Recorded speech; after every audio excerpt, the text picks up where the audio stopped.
오늘 본문의 말씀은 추수가 끝난 타작마당으로 룻을 보낸 이후에 룻이 돌아오기를 기다리던 시어머니 나오미에게 룻이 다시 돌아와서 밤사이에 있었던 이야기를 나누는 것으로 시작합니다. 16절과 17절 말씀이 이렇게 시작합니다.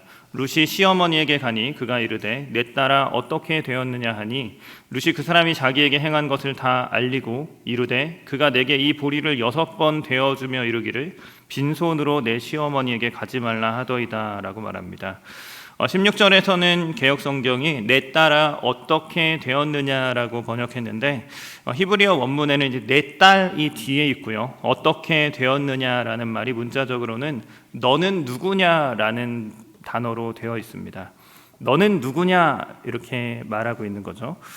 근데 너는 누구냐라는 이 동일한 표현이 앞에 3장 9절에서 룻이 보아스가 발치에 누워있음을 인지하고 보아스가 그 발치에 누워있는 사람이 누군지 물어볼 때 너는 누구냐라는 같은 표현을 사용했습니다.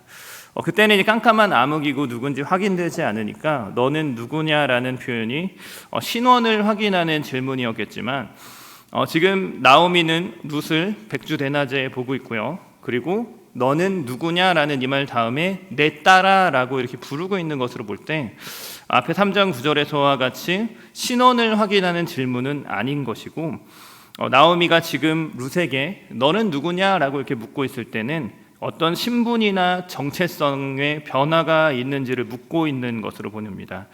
그러니까 너는 누구냐는 거죠. 너는 지금 나의 며느리 룻이냐 아니면 이제 보아스의 아내인 룻이냐라고 묻고 있는 겁니다. 그러자 룻은 보아스가 자신에게 행한 일을 다 일르면서 마지막으로 보아스가 보리를 6번 되어주면서 내 시어머니에게 빈손으로 가지 말라라고 전한 보아스의 말을 전합니다. 빈손으로라는 표현은 앞에 1장에서 나오미가 모압에서 돌아왔을 때 나를 더 이상 나오미라고 부르지 말라고 말하라고 부르라고 자신의 비참함을 토로하면서 내가 풍족하게 나갔었는데 여호와께서 내게 비어서 돌아오게 했다라고 할 때 이 비었다라는 말과 같은 단어입니다. 그러니까 나오미라는 존재는 비어있는 존재인 거죠. 비어있는 나오미에게 빈손으로 가지 않도록 빈 상태로 가지 않도록 보아스가 조치를 취한 것입니다. 빈손으로 너의 시어머니에게 돌아가지 말라라고 룻에게 보리를 6번 되어서 보낸 것은 나오미를 텅 빈 상태로 내버려 두지 않는 보아스의 구체적인 선대의 행위입니다. 룻을 그냥 빈 상태로 돌려보낸 것이 아니고 텅 비어있는 나오미를 위해서 나오미를 채워줄 수 있는 구체적인 사랑을 담아서 보아스가 앞으로 일을 진행하는 동안에 나오미와 룻이 계속해서 그렇게 텅 비어있는 상태로 있지 않도록 채워진 상태로 지낼 수 있도록 구체적이고 실질적인 사랑을 행하고 있는 것입니다. 유명한 야고보서 2장 15에서 17절 말씀처럼 만일 형제나 자매가 헐벗고 일용할 양식이 없는데 너희 중에 누구든지 그에게 이르되 평안히 가라 덥게 하라 배부르게 하라 하며 그 몸에 쓸 것을 주지 않으면 무슨 유익이 있겠냐고 이와 같이 행함이 없는 믿음은 그 자체가 죽은 것이라고 말하는 것처럼 지금 당장 텅 비어 있는데 그래서 지금 당장 죽느냐 사느냐 하는 문제 앞에 있는 사람에게 내가 뭐 이렇게 하겠다 저렇게 하겠다 하는 약속만 하는 것이 아니라 더 그에게 필요한 것, 그에게 간절한 것을 채워주는 실질적인 사랑으로 다가가고 있는 모습을 볼 수가 있습니다. 보리를 6번 되어 주었다라는 표현이 나오는데요. 보아스가 이렇게 보리를 6번 되어서 보내준 것은 이것을 18절에서 나오미가 보아스가 이 일을 성취하기 전에는 쉬지 않을 것이다 라고 이해했다라는 건데요. 보리를 6번 되어서 준 것은 집에서 오매불망 룻이 돌아오기를 기다리고 있었던 나오미에게 보내는 보아스의 어떤 메시지가 있었다는 겁니다.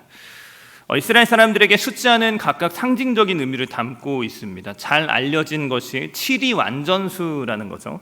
7은 완전과 안식을 상징하는 숫자입니다. 그럼 6은 어떤 의미를 담고 있을까요? 부정적으로 이해한다면 부족함이나 유사함을 뜻할 때 사용됩니다. 대표적인 게 666 같은 게 있죠. 근데 긍정적으로 이해한다면 6은 7이라는 안식으로 가기 전에, 충만함으로 가기 직전에 이제 마지막 단계를 나타낼 때 6을 사용합니다.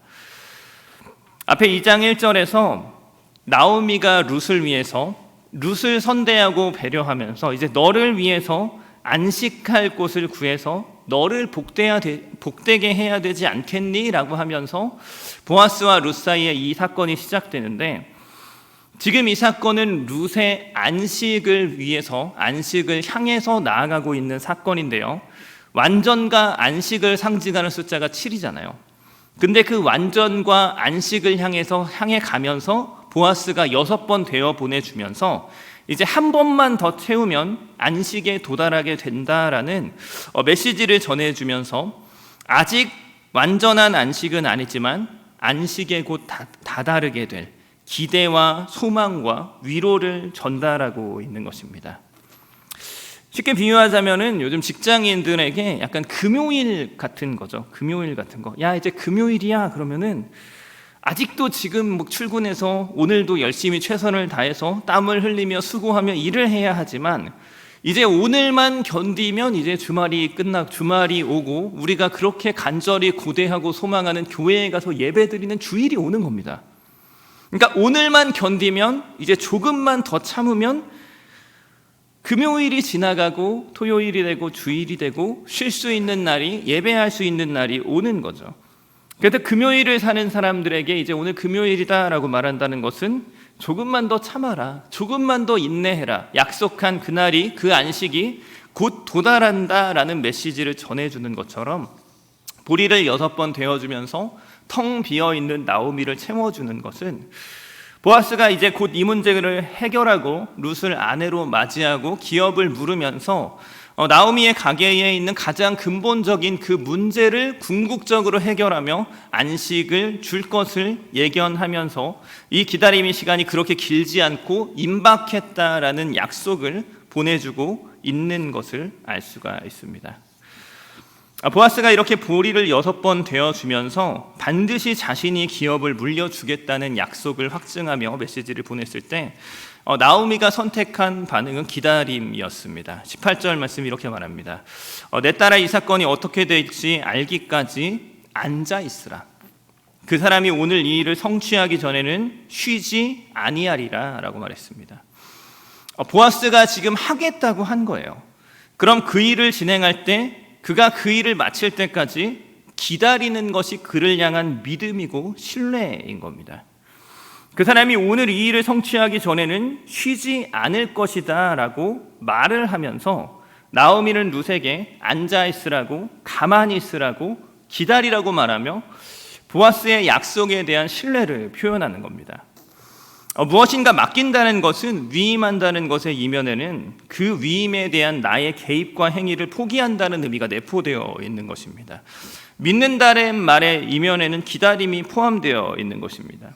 예전에 교회 사역을 할 때 이제 강사로 그 연예인 분들을 이렇게 초청하는 일이 있었는데, 한 연예인을 이렇게 초청을 해서 제가 지방에 있었으니까 기차표랑 숙소랑 저희가 다 준비한다, 내가 다 끊어드리겠다, 이렇게 말씀을 드렸어요. 그래서 기차를 예매를 하고 이제 연락을 드렸는데, 근데 기차표는 그 한 달 전부터 살 수 있거든요. 한 달 전. 그러니까 한 달 전에 예매가 열려요. 그 전에는 못 사요. 그래가지고 그 예약을, 그 컨택을 하던 시점과 예매를 하던 시점에는 차이가 있죠. 그래서 한 달 전이 돼서 기차를 예매하고 제가 연락을 드렸더니 그분이 이미 다른 교통편을 이분이 막 마련한 거예요.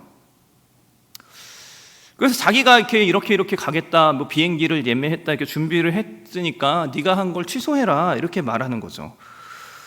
그래서 본인이 이제 연예인이다 보니까 많이 이렇게 여기저기 다니다 보니까 뭐 이렇게 해준다 저렇게 해준다 말은 하고 안 하는 경우가 종종 있어서, 그러니까 이분이 저를 못 믿고 이제 자기가 다른 일을 하신 거죠. 근데 이해는 하는데 별로 기분이 좋지 않아요. 그러니까 제가 한다고 했으면 가만히 있는 게 신뢰고 믿음이고 존중인 겁니다. 신뢰라는 것은, 믿음이라는 것은, 신뢰와 믿음으로 위탁한다는 것은 자기의 주도성을 멈추고 기다리는 기다림을 포함하는 행위입니다. 우리가 하나님께 맡긴다거나 하나님의 인도하심을 구한다라고 말할 때에도 우리가 우리의 방법으로, 우리의 지혜로 행하는 모든 것을 멈춰서는 행위가 선행되어야 우리가 하나님을 정말로 믿는 것이고 신뢰하는 것이지, 막 우리가 나름대로 우리의 방법으로 하나님이 안 해주실 때를 대비해서 막 플랜 B, C, D를 막 세우며 대비책을 세우면서 나름의 준비를 하는 것은 신뢰가 아니고 믿음이 아닌 것입니다. 아브라함이 하나님을 믿으니 그것을 의로 여기셨다라고 주께서 말씀하셨는데, 아브라함이 이삭을 바칠 때에 바치면서 막 준비를 하는 거죠. 또 다른 하가를 막 데려다가 준비하면서 이제 이삭을 바치니까 나의 후사를 얻기 위해서 다른 계획을 준비하고 실행하고 있는 것은 하나님을 향한 믿음도 아니고 신뢰도 아닌 것입니다. 나오미는 보아스를 신뢰해서 룻과 함께 앉아있기를 선택합니다. 멈춰서고 기다리는 겁니다. 이 믿음과 신뢰에 대해서 보아스가 이제 그의 삶으로 응답하는 아름다운 장면을 우리는 이제 보게 됩니다. 사실 우리가 사는 현실은 누군가를 믿기도 어려울 뿐만 아니라 우리가 누군가를 믿고 신뢰했을 때 그 믿음에 답해서 성실하게 그 믿음에 답해주는 사람도 좀 드뭅니다. 입에 발린 말뿐인 공수표를 남발하는 경우도 있고요. 사실은 그렇게 사랑할 수 있는 실력이 없어서이기도 합니다.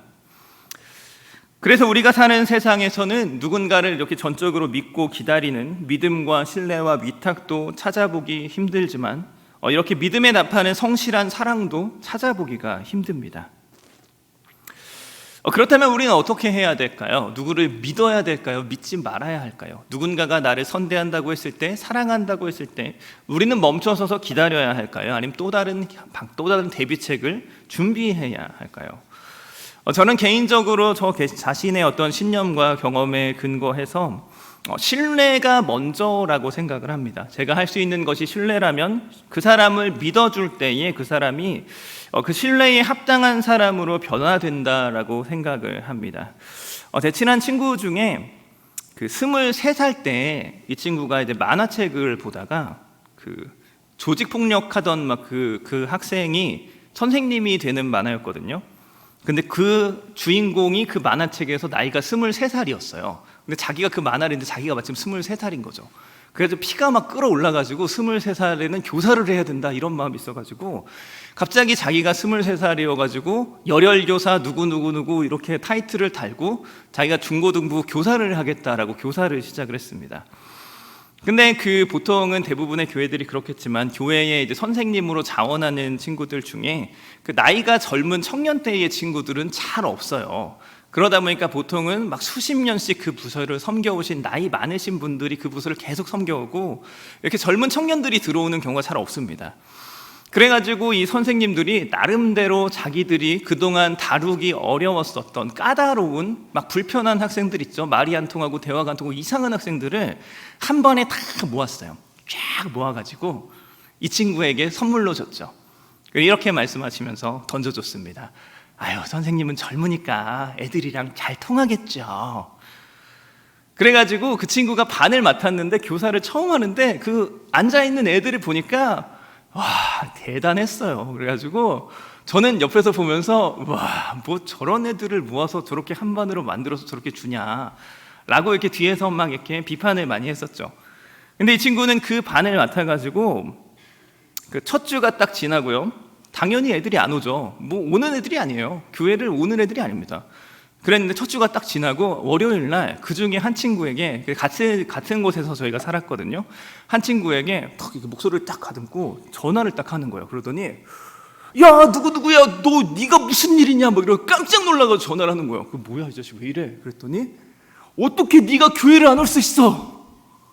그래가지고 저 무슨 메소드 연기하는 줄 알았어요. 정말 혼을 담아가지고 그래 무슨 일이 있었겠지. 그래 다 이해한다. 네가 안 올 정도면 정말 큰일 난 거야. 막 이렇게 전화를 하는 거예요.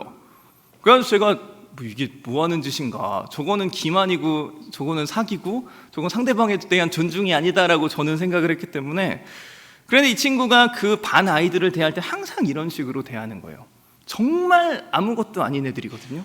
교회를 안 오면 당연한 거예요. 이 친구가 오면 네가 웬일이야, 이런 친구들이에요. 근데 그 친구가 교회를 안 나오면은 정말 큰일 난 것처럼 전화를 해가지고 어떻게 네가 교회를 안 올 수 있어? 이렇게 전화를 하고요. 그리고 이 친구들이 어떤 역할을 맡아서 진행을 할 수 있도록 막 이렇게 자꾸 역할을 주고, 근데 얘네들이 그걸 주면 해오나요? 안 하죠. 그러니까 그 역할을 주고 그걸 할 수 있게 뒤에서 막 쫓아다니면서 다 떠먹여 주는 거예요. 우리 모임을 할 때 뭐 찬양을 한 곡 했으면 좋겠다, 누가 좀 찬양을 준비해 올래, 딱 지명을 해주잖아요. 그럼 그 친구가 준비를 하겠어요? 안 하죠. 그러면 그 친구에게 주중에 전화를 하는 거예요. 이번 주일에 뭐 나눌 말씀이 뭐 이런 말씀인데, 뭐 우리의 생각을 내려놓고 하나님을 따르는 뭐 그런 내용의 그런 내용일 것 같은데, 뭐 그런 찬양이 뭐가 있을까? 내가 주인 삼은 것을 좀 내려놓고 주님만 따르는. 그럼 그 친구가 내가 주인 삼은? 그러면은 그래, 정말 딱 맞다 이러면서 그 친구가 준비할 수 있도록 딱 준비를 해주고, 그리고 가져다가 오늘 찬양은 이 친구가 준비했어요. 그리고 그 친구가 그러면은 내가 주인 삼은 해요. 그러면은 어떻게 이렇게 딱 맞는 걸 준비했냐고, 이런 식으로 그 아이들을 대하는 거예요. 그래서 얘네들이 대부분이 그 반에, 그 공동체에 다 장결자들이고 다 아웃사이더들이었었는데, 반년이 딱 지나고 나서 얘네들이 이제 고등학교 2학년 이제 중간이 딱 됐을 때, 이제 그 임원 선거를 하잖아요. 고등학교 1학년 이제 말이 되었을 때 임원 선거를 하잖아요. 내년도 임원들이 얘네 반 애들이 다 쓸어 담았어요. 그러니까 얘네들이 어느새 자기가 진짜로 그렇게 신뢰받고 잘하고 존중받고 잘하는 사람인 것처럼 돼가지고 교회를 너무 잘 나오고 사역도 너무 잘하고 영혼도 너무 잘 돌보는 아이들이 되어 있더라는 겁니다. 우리가 누군가를 믿고 신뢰할 때에 정직히 그렇죠. 뭐 믿어줄만 해야 믿죠. 그 인간을 어떻게 믿습니까? 그 맡겨놓고 불안해서 어떻게 발 뻗고 자요?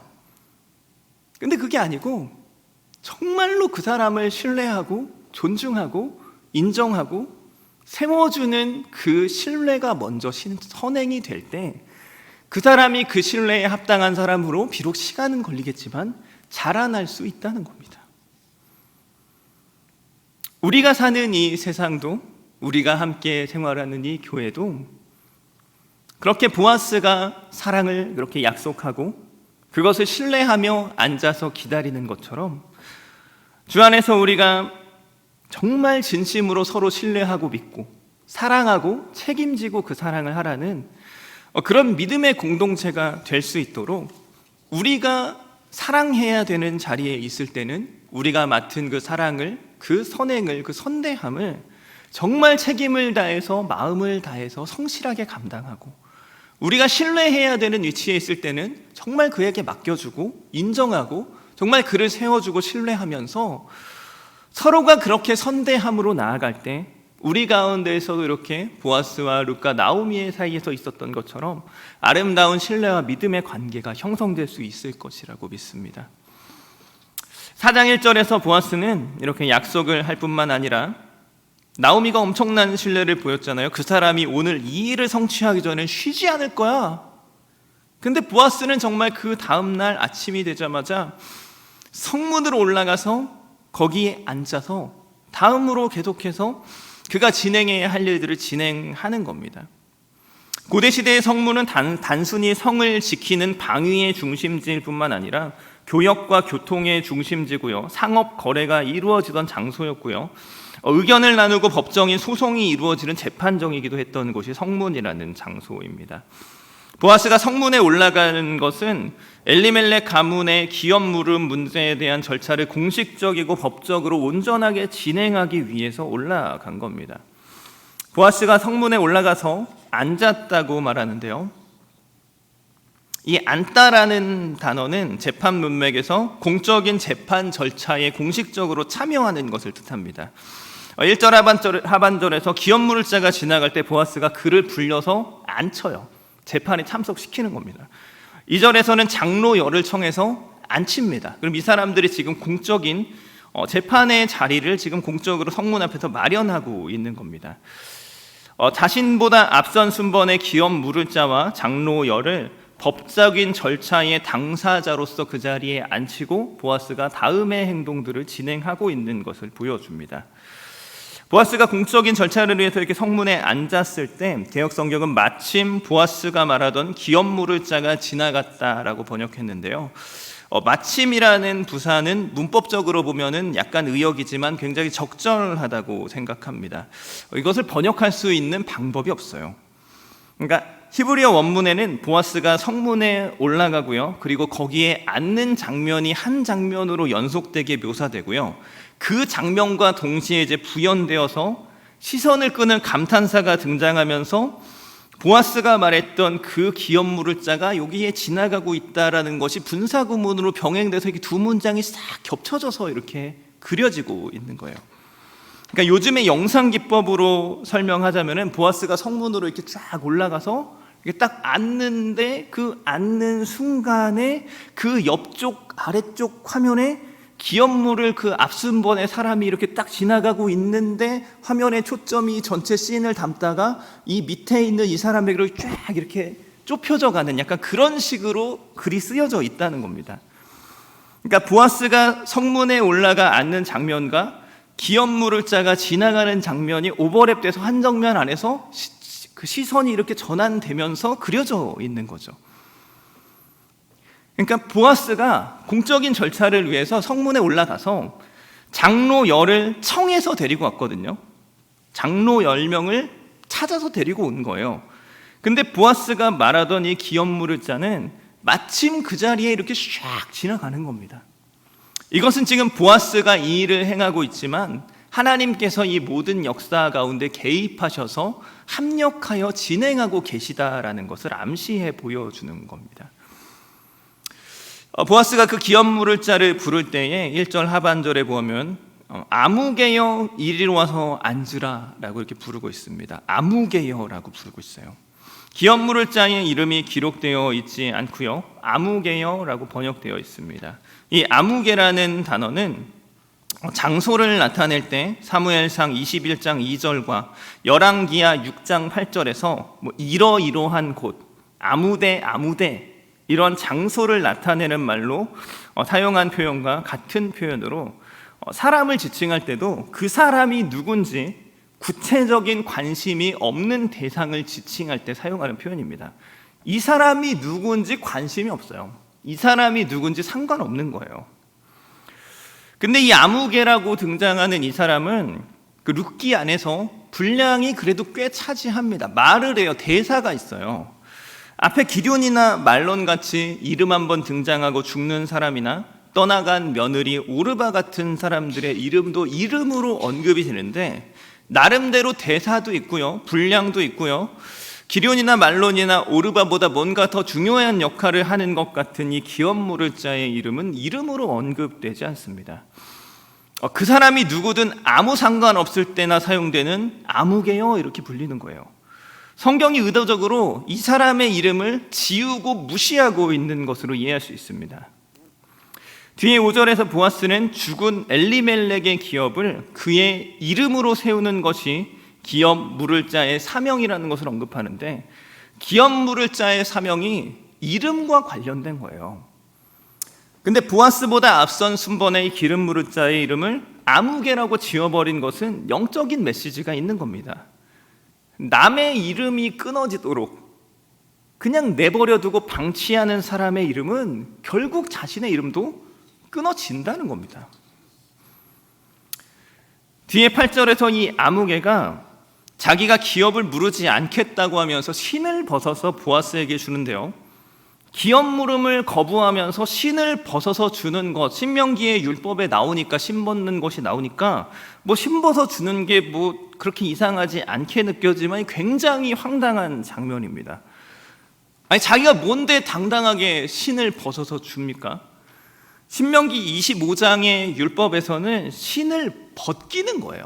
내가 당당하게 벗어다가 안 해 이렇게 주는 게 아니고 부끄럽게 수치스럽게 그 사람을 데려다가 앉혀놓고 신을 벗겨버리는 겁니다. 신명기 25장 7절부터 10절 말씀을 제가 읽어드리겠습니다. 그러나 그 사람이 만일 그 형제의 아내 맞이하기를 즐겨하지 아니하면 그 형제의 아내는 그 성문으로 장로들에게로 나아가 말하기를 내 남편의 형제가 그의 형제의 이름을 이스라엘 중에 있기를 싫어하여 남편의 형제된 의무를 내게 행하지 아니하나이다 할 것이요 그 성읍 장로들은 그를 불러다가 말할 것이며 그가 이미 정한 뜻대로 말하기를 내가 그 여자를 맞이하기를 즐겨하지 아니하노라 하면 그의 형제의 아내가 장로들 앞에서 그에게 나아가서 그의 발에서 신을 벗기고 그의 얼굴에 침을 뱉으며 이르기를 그의 형제의 집을 세우기를 즐겨 아는 자에게는 이같이 할 것이라 하고 이스라엘 중에서 그의 이름을 신벗김 받은 자의 집이라 부를 것이니라 라고 말합니다. 그러니까 기업 물음이라는 것이 선택적으로 내가 해도 되고 안 해도 되고 막 이런 게 아니고 내가 하고 싶으면 하고 해주고 싶으면 하고 아니면 말고 이게 아니고 굉장히 수치스러운 겁니다. 이걸 안 한다라는 것은 굉장히 부끄럽고 수치스러운 거예요. 그렇게 하지 않는 사람을 공적인 장로들 앞에 성문 앞에 데려다가 앉혀놓고 신발을 뺏어서 벗겨버리고 침을 빽 뱉어서 수치를 주고요. 그리고 그의 이름을 신벗긴 받은 자의 집이라고 불러버리는 겁니다. 아무개라고 괜히 부른 게 아니에요. 이 사람의 이름은 이제부터 신벗김 받은 자의 집이다라고 수치스러운 이름으로 불려져야 되는데 아무개도 순화가 된 거죠. 기업 물음이라는 것은 선택적으로 내가 하고 싶으면 하고 해도 되고 안 해도 되는 것이 아니라 하나님의 백성의 거룩한 삶으로 하나님께서 이스라엘 백성들에게 주신 율법의 말씀 가운데 있는 말씀입니다. 기업 물음은 단순한 선대가 아니라 하나님의 율법이고 이스라엘 백성들의 거룩한 삶의 일부분인 겁니다. 해도 되고 안 해도 되고 그렇게 살아도 되고 안 살아도 되는 게 아니라 형제의 이름을 잊기를 거부하는 자는 신벗김을 당하는 것이고 그 자신의 이름도 끊어지는 겁니다. 룻기에서 계속해서 반복적으로 나타나는 선대의 개념 중에 상당수는 사실 그냥 잘해주는 것, 아무 근거 없는 선대가 아니라 하나님께서 자기 백성들에게 언약으로 주신 율법의 말씀과 관련된 선대입니다. 반 모퉁이를 남겨두고 과부와 객을 위해서 남겨두는 것은 그냥 선대가 아니라 하나님께서 당신의 백성들에게 요구하신 거룩하신 삶으로 율법의 말씀으로 주어진 선대함입니다. 형제의 땅이 팔렸을 때 그 기업을 무르고 형제의 대가 끊어졌을 때 그 대를 이어주는 것은 그냥 잘해주는 것 이상의 의미가 있는 겁니다. 하나님의 백성들은 이렇게 거룩하게 살아야 하는 그 거룩함의 한 모습인 거예요. 마찬가지로 우리 신약 성도들에게 주어진 사랑의 법은 그렇게 해도 되고 안 해도 되는 선택적인 선대가 아닙니다. 하나님께서 당신의 자녀들에게 원하시고 약속으로 주신 사랑이고 선대고요. 죄를 하나님 뜻에 순종하지 않는 것이라고 정의할 때 사랑하는 것은 하나님의 뜻이고 사랑하지 않는 것은 죄를 범하는 겁니다. 모든 그리스도인들은 사랑하지 않을 때 죄를 범하게 되고요. 사랑하지 않을 때 그 죄로 인해서 그 삶은 반드시 무너지게 돼 있습니다. 사랑하면 좋고 안 해도 상관없는 것이 아니라 사랑하지 않을 때 그리스도인의 영혼은 죄와 죄책으로 인해 사망의 길로 향하게 되는 것입니다. 사랑하지 않는 것은 죄입니다. 그래서 사람은 사랑하지 않을 때 죄책을 느껴요. 하지만 많은 경우에 사람들은 자신이 느끼는 그 죄책을 다른 사람이나 다른 상황이나 다른 존재에게 전가시켜버리고 자기는 아무 책임이 없는 존재로 만드는 방어기제를 발동시킵니다. 성경이나 주석책에 나오는 얘기가 아니라 그 일반 심리학 책에 나오는 예가 하나 있는데요. 그 갓난아기를 키우는 부부의 이야기인데 갓난아기를 키우는 부부가 자고 있어요. 근데 갓난아기가 울어요. 그걸 들었어요. 그래서 처음에 그 아이를 위하는 마음으로 내가 가서 아기를 잘 달래야지라고 생각을 했다가 그렇게 하면은 아무 일도 일어나지 않아요. 근데 그렇게 생각을 했다가 그냥 귀찮다 하고 그걸 포기하고 사랑하지 않기로 결정한 순간 이 사람은 마음에 죄책을 느끼고요. 그래서 그 죄책을 내가 아닌 다른 존재에게 전가시키려고 그 죄에 대한 책임을, 그 무거운 마음을 처리하기 위해서 화를 내게 됩니다. 아기가 자는 걸 내가 들었는데 이 아이를 내가 잘 돌봐야지 했다가 그 마음을 접었을 때 이제 그때부터 화가 나는 거예요. 옆에 있는 사람, 남편이나 아내에게 화가 나는 거죠. 저게 안 들려? 이게 진짜 자는 건 맞아? 자는 척 하는 거 아니야? 라고 사랑하지 않는 죄는 내가 범했는데 다른 사람의 탓으로 넘겨버리는 겁니다. 그게 아니라면은 다른 상황에 죄책을 돌려버리면서 자신은 그 죄에 대한 책임이 없는 존재가 되려고 하는 방어 기제를 발동시킵니다. 나는 새벽에 일찍 일어나야 되니까 못 일어나. 지금 자야 돼. 다른 상황에 돌리는 거죠. 그럼 나는 괜찮은 거죠. 나는 아무 문제가 없는 거예요. 나는 어제 일하느라 피곤했으니까 지금 나는 못 일어나. 이렇게 하면서 나의 상황에다가 나의 마음속에 있는 이 무거움을 던져버리고 넘겨버리는 겁니다. 그러면서 나는 사랑하지 않는 것이, 사랑을 행하지 않는 것이 정당하다라고 정당화하는 방식으로 사람의 마음이 작용한다라는 거예요. 사람은 사랑하지 않을 때 죄책을 느낍니다. 그래서 그 죄책을 타인이나 다른 상황이나 다른 존재에 떠넘기는 방식으로 방어 기제를 형성합니다. 사랑하지 않는 것은 괜찮은 것이 아니에요. 괜찮은 것이 아닙니다. 보아스보다 앞선 순번의 기업 물을 자가 기업을 무르지 않기로 선택하는 것, 괜찮은 것이 아닙니다. 타인의 이름을 이어주는 것을 거부했던 이 사람의 이름을 성경은 지워버리면서 이 사람의 이름도 지워버린 겁니다. 그리스도인으로서 우리가 선대하는 것, 사랑하는 것, 그것은 선택이 아닌 우리 존재의 본질이고 우리 거룩함의 핵심입니다.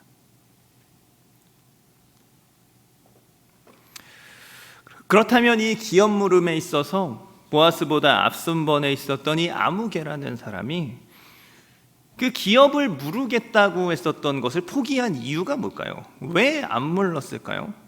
그것은 그가 대가를 지불하는 것을 싫어했기 때문입니다. 보아스는 자기보다 앞선 순번의 기업 물을 자와 장로열을 청해서 성문 앞에 앉아서 공적이고 법적으로 공식적인 방법으로 엘리멜렉 집안의 기업 문제를 처리합니다.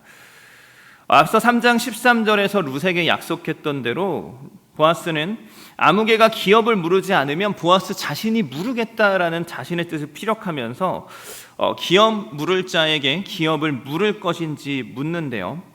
4절 말씀에 보면은 만일 내가 물으려면 물으려니와 만일 내가 물으지 아니하려거든 내게 고하여 알게 하라. 내 다음은 나요. 나 그 외에는 물을 자가 없느리라 라고 말했을 때 이 앞선 번에 있었던 아무개가 놀랍게도 내가 물으겠다라고 대답을 합니다. 자기가 기업을 물으겠다라고 대답을 했어요. 근데 뒤에 5절과 6절에 이어지는 보아스의 설명과 이 아무개의 반응으로 볼 때 보아스보다 앞선 순번에 있었던 이 기업 무릇자인 아무개는 나오미 집의 사정을 잘 몰랐던 것 같습니다. 그도 그럴 것이 사람들은 룻을 모릅니다. 룻은 외부 사람이고요. 이곳에서 나고 자란 나오미만을 알고 있을 뿐입니다. 그래서 앞에 1장 19절에서 21절에서 나오미가 돌아오는 장면을 봐도 룻에 대한 언급이 전혀 없고요. 베들레헴의 모든 시선은 나오미에게만 쏠려 있는 것을 볼 수가 있습니다. 그러니까 이 기업 물을 자도 더 이상 자식을 낳을 가능성이 없는 나오미에 대해서는 알고 있었어도 룻에 대해서는 잘 몰랐던 것 같습니다. 그러니까 이 아무개가 엘리멜렉 가문의 땅을 자신이 무르고 그것에 대한 대가를 지불하더라도 이제 나오미 늙었고 아들은 없고 더 이상 자손을 낳을 수 없고 그럼 이제 엘리멜렉의 이름은 이어지지 못할 거고 그러면 그 엘리멜렉의 기업은 영원히 이 아무개의 소유가 되는 겁니다. 당장 값을 치러야 되는 대가가 지불되지만 그것에서 얻게 되는 수익이 더 크니까 계산해 보면 뭐 안 할 이유가 없는 거죠. 그래서 선뜻 자신이 기업을 무르겠다라고 말하는 겁니다. 그러자 보아스는 이 아무개가 잘 알지 못했거나 적어도 간과했던 엘리멜렉 집안의 사정을 자세하게 이야기하면서 다시 제안을 합니다. 5절 말씀에서 내가 나오미의 손에서 그 밭을 사는 날에 곧 죽은 자의 아내 모압 여인 루색에서 사서 그 죽은 자의 기업을 그의 이름으로 세워야 할지니라 라고 알려주는 겁니다. 엘리멜렉의 며느리 룻이 있고요, 심지어 이 여자는 이방 여인이고요, 아무개 당신이 기업을 물은다면 이 이방 여인을 통해서 죽은 자의 기업을 엘리멜렉의 이름으로 세워야 한다라는 겁니다. 이제 가능성이 달라진 거죠. 나오미만 있을 때는 뭐 태어날 가능성이 없어요. 엘리멜렉이 기업을 물게 된다면 그건 내 겁니다. 근데 이제 이방 여인 룻을 통해서 엘리멜렉 가문의 씨가 이어질 가능성이 있고요, 그렇게 되면 아무개는 비싼 돈을 주고 기업을 물러줬지만 그것을 자신이 소유하지 못하고 엘리멜렉의 이름으로 다시 돌려줘야 하는 상황이 된 겁니다. 단순히 땅값만 치르는 것이 아니고 나오미와 룻을 경제적으로 책임지고 보호해야 하고요, 룻을 통해 자녀가 태어나면 그 자녀가 성인이 될 때까지 양육하고 교육해야 되는 책임도 있고, 그렇게 키우고 나서 자기가 그 엘리멜렉의 땅을 차지하는 것이 아니라 다시 그것을 엘리멜렉의 이름으로 롯의 아들에게 돌려줘야 되는 겁니다. 그러자 이 아무개는 6절에서 못하겠다고, 못 물으겠다고, 보아스 당신이 물으라고 법적이고 공적인 선언을 합니다. 그 이유를 나는 내 기업에 손해가 있을까 하여 나를 위하여 물으지 못하겠다라고 말합니다. 내 기업에 손해가 있을까 해서 물으지 못하겠다. 내 기업에 손해가 있을까 해서 못하겠다. 경제적으로, 금전적으로 이익이 안 되고 손해가 되니까 못한다는 겁니다. 이 아무개가 기업을 물으지 못하는 이유, 하나님의 말씀을 따르지 못하는 이유, 선대하고 사랑하지 못하는 이유가 뭐냐? 돈 때문인 거예요. 내가 그것에 지불한 것만큼 돌려받을 수 없기 때문입니다. 내가 그것에 투자한 만큼 얻을 수 없으니까 그러는 거예요. 그러니까 이 사람의 포기를 통해서 보아스의 선대가 더욱더 선명하게 드러나는 겁니다.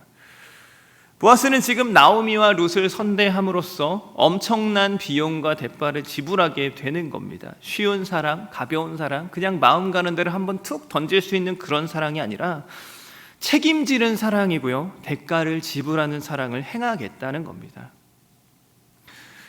제 친구가 나름대로 막 예전에 대학생 때 막 성경을 읽고 나름대로 적용해서 실천했던 것 중에 그 자기네 동네 지하철역에 이제 거지가 한 분 계셨거든요. 그 거지에게 내가 갈 때마다 이렇게 1,000원씩 적선하자, 뭐 이런 마음이 들어서 하다가 한 달도 안 돼서 그만뒀어요.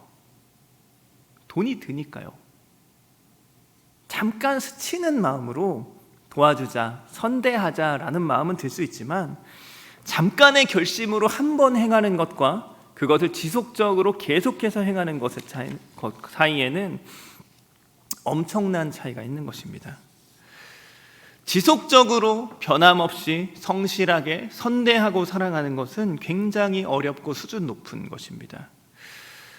이렇게 사랑하고 선대하는 것은 이 아무개가 기꺼이 포기할 정도로 계산에 맞지 않는 일이에요.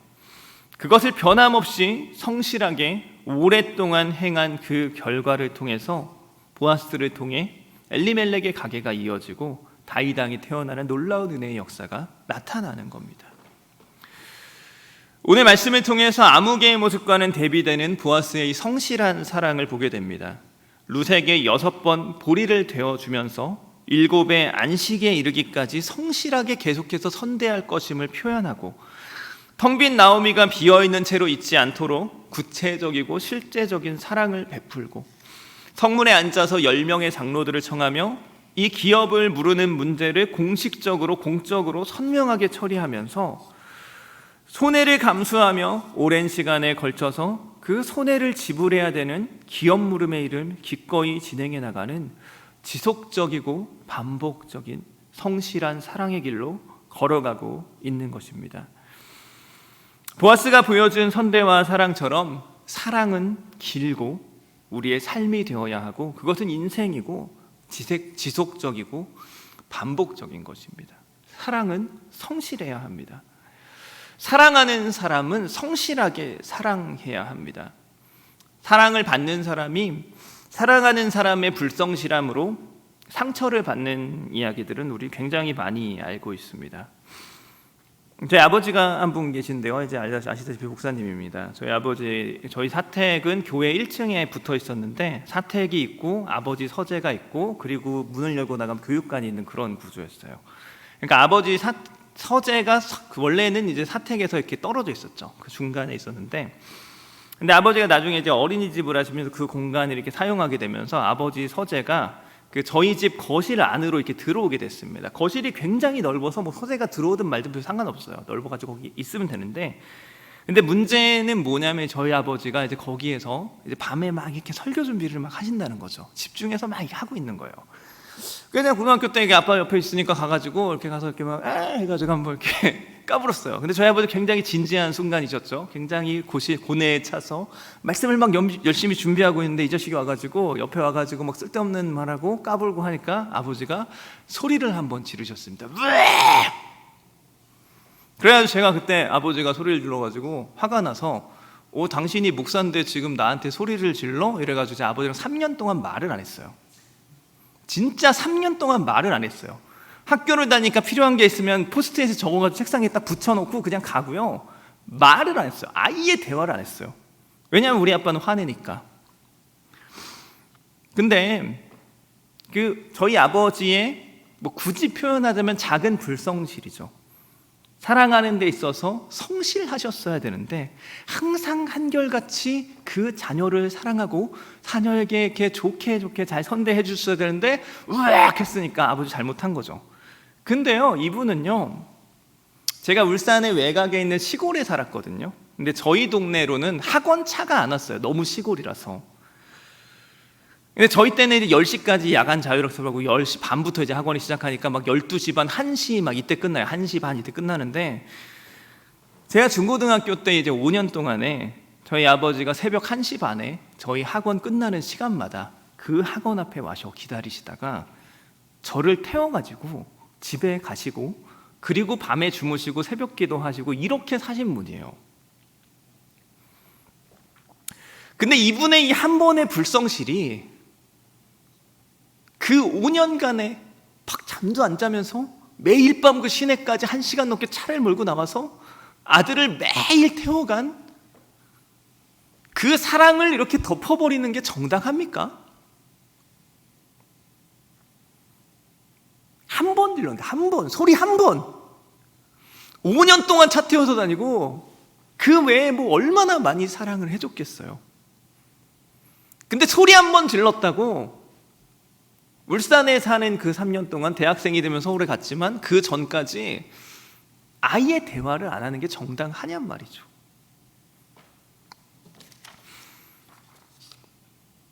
사랑은 성실해야 하지만 사랑을 받는 이들도 혹시나 모를 인간의 연약함과 사소한 불성실로 인해서 그 모든 사랑을 없는 것으로 만들어버리고 덮어버리는 것도 안 되는 겁니다. 우리는 사랑을 행할 때 대가를 지불하면서 반복적인 수고와 그 사랑을 지속적으로 오랫동안 행하며 사랑해야 됩니다. 작은 불성실 하나가, 그 하나의 불성실함이 그 모든 성실함을 삼켜버릴 수 있는 위험성이 있기 때문에 우리는 정말 우리의 모든 것을 다해서 정당화하지 않고 나는 이거는 원래 어쩔 수 없어 이렇게 하는 게 아니고 정말 최선을 다해서 성실하게 사랑해야 됩니다. 그러나 우리는 사랑받을 때에 때때로의 불성실함도 용납하면서 정말로 정말 99, 100의 영역에서 나를 온전하게 사랑해줬던 그 하나의 불성실함으로 덮을 수 없는 그 큰 사랑과 선대함을 인정하면서 서로 사랑하는 관계로 나아가야 하는 겁니다. 우리의 사랑이 주님의 은혜 안에서 하루하루 더욱더 성실해지고 온전해지기를 바랍니다. 또한 우리가 사랑받을 때에 상대방의 어떤 허물과 불성실함도 용납하면서 그가 성실하게 사랑하는 사람이 될 수 있도록 길을 열어주고 허락해주는 관대한 사람이 되었으면 좋겠습니다. 사랑을 행할 때는 성실하게, 사랑을 받을 때는 관대하게, 감사함으로 받을 수 있는 우리 모두가 되었으면 좋겠습니다. 말씀 마치도록 하겠습니다. 오늘 룻기 말씀을 통해서 보아스가 성실하게 선대하며 사랑의 길로 걸어가는 것과 그가 지불하는 대가와 그런 보아스가 성실하게 사랑하는 동안에 그것을 신뢰하고 믿으며 기다리는 나오미와 룻을 통해서 하나님의 자녀로서 우리가 어떻게 사랑해야 되는지를 배웠습니다. 예전에 그 주의 수업을 들을 때 이제 총신의 김희석 교수님이라는 분이 계신데요. 구약 본문을 할 때는 그 그리스도를 너무 빨리 등장시키지 말아라라는 조언을 주셨어요. 왜냐하면 구약에 아름다운 빛이 굉장히 많아요. 근데 신약에 너무 강력한 빛이 있어서 그 빛을 가져오는 순간 다 묻혀버린다는 거예요. 그래서 마지막에 잠시 우리를 먼저 사랑하신 그리스도에 대해서 간단하게만 언급하고 마치도록 하겠습니다. 우리가 사랑하는 그 근거에는, 근본에는 하나님의 사랑, 예수 그리스도의 십자가를 통해서 우리를 사랑하신 그 놀라우신 사랑이 있습니다. 우리는 우리의 힘으로, 우리의 능력으로 사랑하는 것이 아니고 하나님이 우리에게 행하신 그 놀라운 구원의 역사 속에서 우리 안에서 행하시는 성령과 그리스도의 능력으로 사랑을 행할 수 있습니다. 사랑이 어렵기 때문에 포기하지 않았으면 좋겠습니다. 성실하게 사랑할 수 없으니까, 그것이 너무 많은 대가를 요구하니까 사랑을 포기하는 것이 아니라, 사랑을 받을 때에도 완전한 사랑을 요구하는 것이 아니라 부족하지만 사랑의 길을 걸어가고 있는 그 사랑을 감사함으로 겸허하게 받으며 우리 안에서 역사하시는 성령의 역사하심을 신뢰하면서 함께 지어져가는 아름다운 교회가 되기를 축복합니다. 같이 기도하겠습니다. 하나님 참 감사합니다. 오늘 룻기 말씀을 통해서 사랑이 어떻게 우리가 사랑을 행해야 되는지, 또 어떻게 사랑을 받아야 하는지, 또 하나님께서 우리를 어떻게 사랑하셨는지 여러 가지 많은 것들을 나누며 생각하는 시간들을 가졌습니다.